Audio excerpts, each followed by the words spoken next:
So Ryan was on TV with CBS's Gayle King. And Gayle King, I just want to play this a little bit, and I'll get back to exactly the question I want to ask you in a minute, or in a few minutes. But Ryan was on, and Gayle King is trying to get him to diss Donald Trump, because it was really obvious that Paul Ryan, the civil, Midwestern, nice guy who's trying to get along, trying to, get the government to work, who's trying to build up the Republican Party while maintaining its base, he was not getting along well and did not like Donald Trump. Sometime during the campaign, I think it was after the sex tape came out, I like to grab it, that if you're a star, women will let you grab you tape came out, that Ryan kind of just said, I'm walking away from this guy, I won't support him. But since Trump has come in, they've learned to work together. So Gayle King is trying to get him to diss Donald Trump. Here's the first, the first Paul Ryan cut 6. With respect to the president, look, I always act in a way that I think is in the best interest of the country to move us forward. And I've always found, especially with my relationship with the president, we have a very good, very candid dialogue. And I find it's better to talk to the president instead of talk about the president on the TV, on media. Mm-hmm. So I find that I have a much more effective relationship with him by having personal dialogues with him than going out and wailing on him on TV. That may score points and may make people happy, but I don't see how it gets things done. So and more importantly, we have advanced a very impressive agenda. We ran on an agenda in 2016. We won the election, and we've been executing it ever since. And I'm very proud of that fact. So I'm very proud of the accomplishments.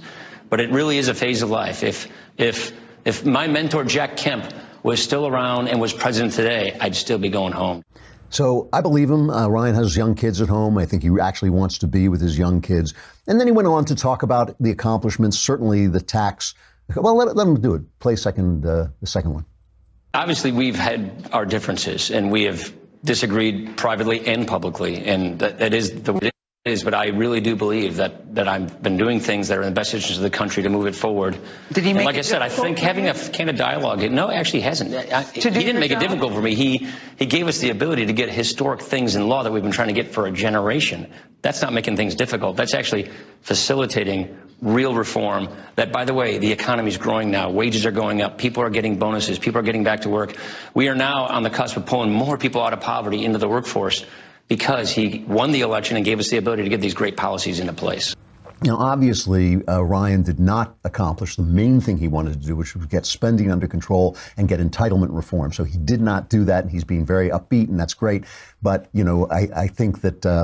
I think that that was really painful for him, and it's painful to me to watch conservatives who should care a lot about that stuff. They should care a lot about it, because those are the things that compromise your freedom: the overspending of the government, the overreach of the government's ability to reach into everything you do. Remember, nothing's free. There's no such thing as a free lunch. Every dollar the government gives you gives them $1's worth of control in your life. So when they give you health care, they suddenly can say, yeah, you shouldn't smoke, you shouldn't do this, you shouldn't do that, because we're paying for it. Everything, just like your mom and dad, if your mom and dad are paying, they get to say what you do. If the government treats you like that, then they get to say what they do. That's why the other day when Michelle Obama said that Barack Obama was the good parent, I thought, I don't want him to be my parent. If I wanted him to be my parent, believe me, I'd go live at his house. I just want him to run the government and leave me alone.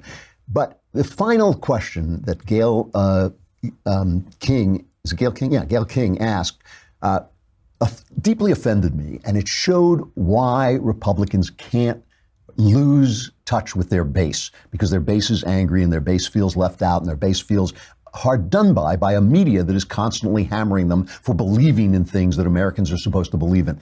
So here's Gayle King's final question. She shows them a picture of Trump and the top of people in the government, and they're all old white men. Because, when I look at that picture, Mr. Speaker, I have to say I don't see anybody that looks like me in terms of color or gender. And you were one of the main people that said you want to do more for the Republican Party to expand. You wanted to expand the base. Some say this president really doesn't want to expand the base. So when I look at that picture, I have to say I don't feel very celebratory. I feel very excluded. Well, I don't like the fact that you feel that way. Mm-hmm. And we need more minorities, more women in our party. And I've been focusing on that kind of recruitment. The person who I'm a mentor to, literally, technically, I became a mentor, is Mia Love. She's somebody I recruited in a primary to come to Congress. There are a lot of candidates like Mia that we're recruiting all around the country, because I do believe that. And that's something I'm going to keep working on. That's something I'm not going away from life. I'm going to keep being involved in focusing on inclusive, aspirational politics. Now, of course, we want people like Mia Love, obviously, in Congress. She's great. But I would have liked it if Ryan had said, you're not excluded if there doesn't happen to be someone in there who looks like you. You're excluded if someone who looks like you can't get in.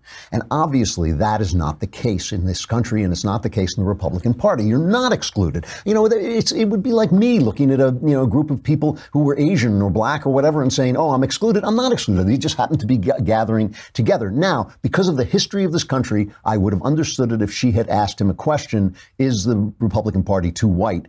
And then he could have given that answer. But there's something about this, I don't feel celebratory. I feel excluded. He should have said to her, black people are doing better right now than they ever did under Barack Obama. They're doing better economically right now, better in employment right now than they ever did under Barack Obama. Doesn't that count for anything? Doesn't that mean anything? I mean, you're not excluded if you can get in. All right.